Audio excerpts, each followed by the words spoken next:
Welcome back to Teshkid FX for another quant price prediction update, and in this video I'll be giving you the latest developments here on the quant chart. And before I kickstart the video, make sure that you give this video a thumbs up, subscribe to the channel, and also consider checking out the channel membership. And at the time of this recording, quant has lost a key area of support at around the $110.9 mark, and I'll be getting into that in a few. And allow me to kickstart the video by first giving you a brief of what has been happening here on the quant chart, where you can see that after making it to an all-time high, we started the bear market, where we have been seeing lower prices in this ABC corrective structure, which took us back to around the $40.1 mark. And after making that low, I believe we saw the bear market low, then started a very nice bounce to the upside in what has been obeying the Elliot structures, where we have that wave 1, then a wave 2, a wave 3, a wave 4, and then a wave 5, making its peak at around the $229 mark, and also completing the formation of that higher Elliot wave count 1 to the upside. And whatever we expected next after seeing the formation of a higher Elliot wave count 1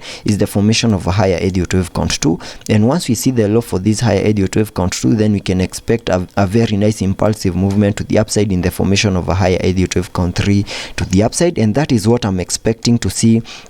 on the long-term scenarios. And getting to the short-term scenarios, I'll be basing my analysis on the formation of this second wave, and first sketching out a minimum retracement area to the lower side in the formation of this second wave by connecting the Fibonacci's from the low of the first wave to the high of that wave 1. That gives me a minimum retracement area between the fib level 0.5 and the fib level 0.618, and you can see we retraced perfectly into that target area. And after losing the fib level 0.618, I had to extend my target area back to the fib level 0.78, and now my target area lies between the $136.1 mark and the $81.9 mark, and that is where I'm expecting to see the low for that higher Elliot wave count 2. And once we see the low for this higher Elliot wave count 2, then we can expect a 5-wave structure to the upside in the formation of a higher Elliot wave count 3 to the upside.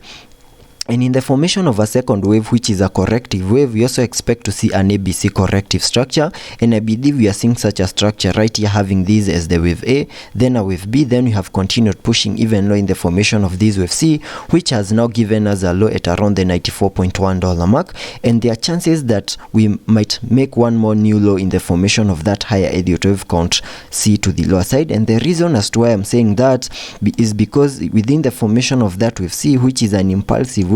we also expect to see a 5-wave structure to the lower side in the formation of that wave C. And I believe we are seeing such a structure right here, having this as the wave 1, then we saw that wave 2, then this is the wave 3, then we have our wave 4 making its high at around the $133.3 mark. Then I'm expecting one more new low in the formation of that wave 5 to the lower side. And if I sketch out a minimum target area to the lower side in the formation of this wave 5, using a trend-based Fibonacci, connecting it from the high of that wave 1 to the low of that wave 1, then dragging the fibs to the low of the wave 3, that gives me a minimum target area to the lower side in the formation of that wave 5 at the fib level 0.618, and that is at around the $70.9 mark. And that is the minimum that I would expect this wave 5 to the lower side to do. And once we see that one more new low, then we can term that low as the low for that wave C, and also the low for that higher Elliot wave count 2 to the lower side. And getting a little bit into the details of the formation of this wave 5 that we have right here in formation, which is an impulsive wave, and because of its impulsive nature, we also expect to see a 5-wave structure in formation within that wave 5. And I believe we are seeing such a structure right here on the charts, having this as the wave 1, then this is the wave 2, then I'm expecting one more new low in the formation of that wave 3 before we see a wave 4, and then a wave 5 to fully maximize the formation of that higher Elliot wave count 5 to the lower side. And on this lower degree Elliot wave structure that I have drawn out here in yellow, I believe we're in the formation of this wave 3, which is also an impulsive wave, and because of its impulsive nature, we also expect to see another 5-wave structure in formation within that wave 3. And we're also seeing such a structure right here, having this as the wave 1, then a wave 2, then a wave 3. I'm expecting a wave 3 before we see a wave 4, and then a wave 5 to fully maximize the formation of that wave 3 to the lower side of this Elliot wave structure that I have right here in yellow. And once you see the low for this wave 3 of this Elliot wave structure in yellow, we can expect a wave 4 and then a wave 5 to fully maximize the wave 5 by going back to the fib level 1.618, and that is what I'm expecting to see here on the quant chart on the short-term scenarios. And having lost the key area of support at around the $110 mark, that would mean there are chances of seeing a retest of that that key area of support, and once the retest is in and a success, then there are chances of continuing to push even lower, lose the key area of support at around the $100.3 mark, and once that happens, then we can continue pushing lower and fully maximize the formation of these with 3 of these Elliott wave structure that I have right here in yellow. And in my previous video yesterday, I had given you a chart pattern that was in formation that was giving us a bit of a short-term bullish movement here on the Quant chart, but after losing the key area of support at around the $110.9 mark, I now need to nullify this chart pattern that I had over here, which was a double bottom that was giving us a breakout to the upper side, having the minimum target area back to around the $134.7 mark. So this chart pattern, I can now remove it from my charts because it's not being obeyed anymore, and